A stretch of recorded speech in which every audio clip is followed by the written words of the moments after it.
Déclaration liminaire. Chers camarades journalistes, chers concitoyennes et concitoyens, chers compatriotes du Togo et de la diaspora. Depuis la naissance de la crise que traverse notre pays, des centaines de citoyens togolais ont été interpellés et jetés en prison à la suite des procédures ne leur ayant pas offert les garanties d'un procès équitable. Et pour cause, la durée et les conditions de leur détention sont manifestement disproportionnées par rapport au fait qu'ils sont présumés avoir commis, dans la mesure où les informations précises qui nous sont parvenues font état de la criminalisation des faits pour lesquels certains d'entre eux sont poursuivis. En outre, cette détention est l'aboutissement des procédures manifestement entachées d'irrégularités et liées aux motivations politiques des autorités en place. Il en résulte donc que le prolongement de leur détention reste imposé par des raisons et des motifs purement politiques, car alors qu'ils présentent des garanties réelles et suffisantes de représentation pour la suite des procédures, alors que la dégradation de l'état de santé de certains d'entre eux reste incompatible avec le milieu carcéral, plusieurs demandes de mise en liberté provisoire leur ont été refusées sans motif juridique valable. Cette situation contraste fortement avec l'impunité accordée par les mêmes autorités togolaises à de nombreux miliciens qualifiés de groupes d'autodéfense par nos gouvernants, sortis en octobre 2017 dans les rues de Lomé et aux côtés des forces de l'ordre et de sécurité pour s'en prendre ouvertement à leurs concitoyens.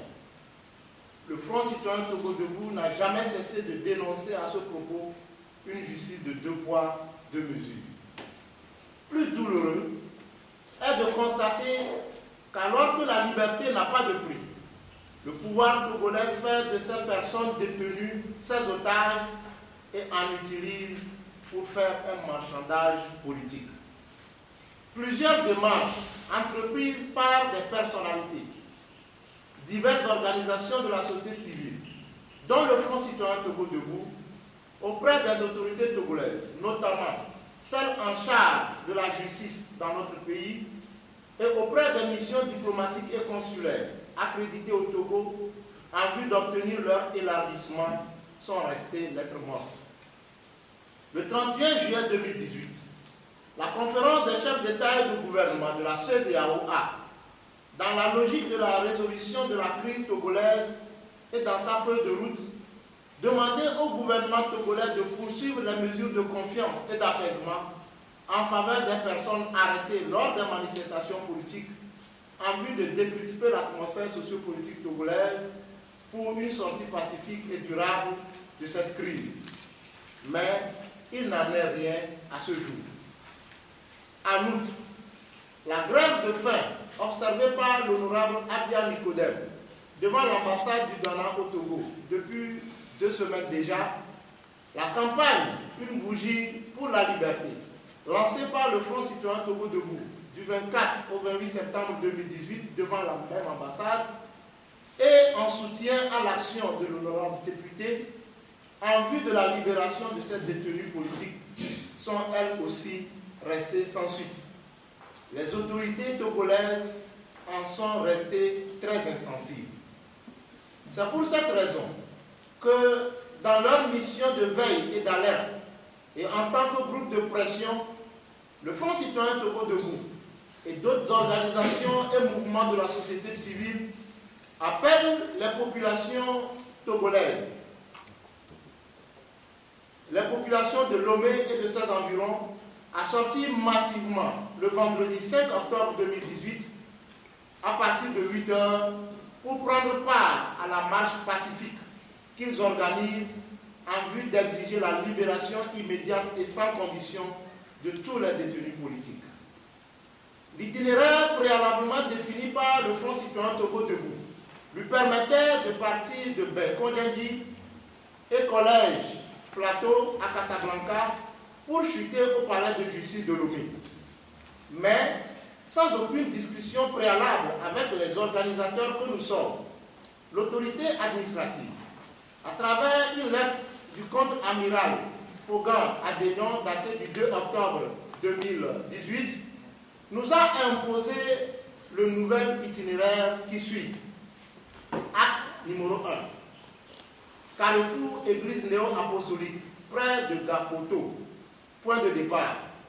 Direction boulevard pavé de Bain, Pota, en famille, Nissan, pharmacie Miséricorde, Carrefour Pétrolum, EPP en famille, Carrefour Église des Assemblées de Dieu, point de chute.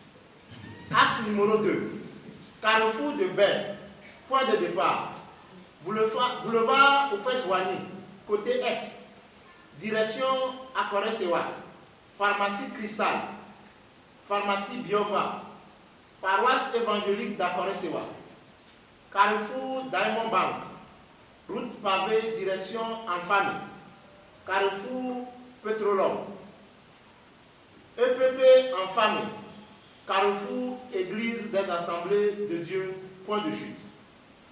En toute responsabilité, le Front citoyen Togo Debout prend acte des termes de cette correspondance et demande aux autorités compétentes de bien vouloir prendre des dispositions idoines en vue d'assurer la couverture sécuritaire de cette manifestation pacifique suivant le nouvel itinéraire qu'elles ont elles-mêmes défini. Un message sera délivré à la chute de la marche au garde des Sceaux, ministre de la Justice, qui en est l'autorité de tutelle. Togo Debout, luttons sans défaillance. Fait à Lomé le 2 octobre 2018, le Front citoyen Togo Debout. Je vous remercie.